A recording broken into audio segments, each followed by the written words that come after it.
So Kim, for people interested in going into fundraising, can you talk a little bit about some of the challenges that they might face as a fundraiser?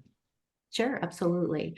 I think it's easy to say that there are many, many nonprofits in the area, especially in Fairfield County. I talked a little bit about this in the last segment.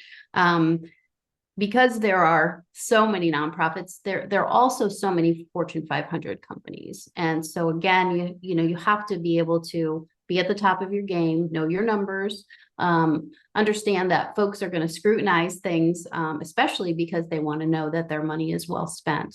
I think a strategic plan for any organization is key. You have to have that clear mission, vision, goals, objectives, and outcomes. We need to have something for 3 to 5 years ahead. And that strategic plan is constantly changing. We're not selling a product, right? But we're providing life-changing services to many. And some of these very small nonprofits, it's even harder for them because they won't have the partnerships, they won't have the exposure, they won't have a huge staff. I think we'll go back to a small nonprofit, and big challenges for them are, gosh, the CEO and the CFO, they're doing all the paperwork for funding and budgets and finance, and then everybody that's underneath them. I mean, we weren't washing windows, but certainly we would do anything that we possibly could to make things happen.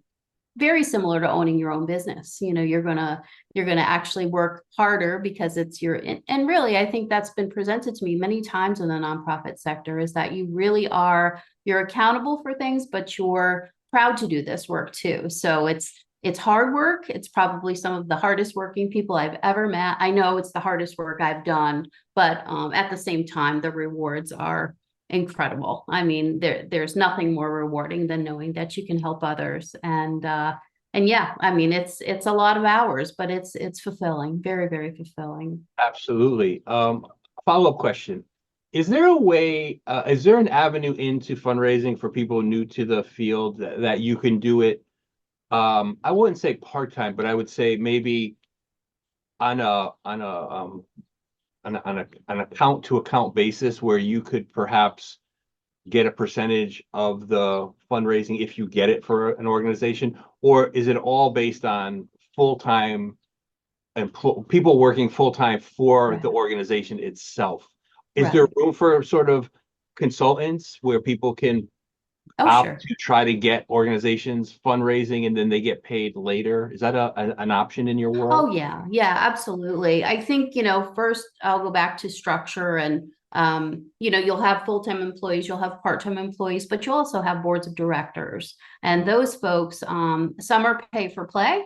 Some organizations just take in-kind services from those folks. Hmm. Others just say, this person has a vast network or works for one of those Fortune 500 companies, so they become a real arm of the organization. But I would say consultants, they do come and go, especially at, high time. If you're getting towards your end of your fiscal year and you haven't met all of these strategic goals, it's like, okay, we got to bring in the big guns, and we'll bring some of those certified fundraising executives in, and actually say to them, all right, we need to do something, because we're not going to make it into the next fiscal year if you don't come out and help. So I think it's important.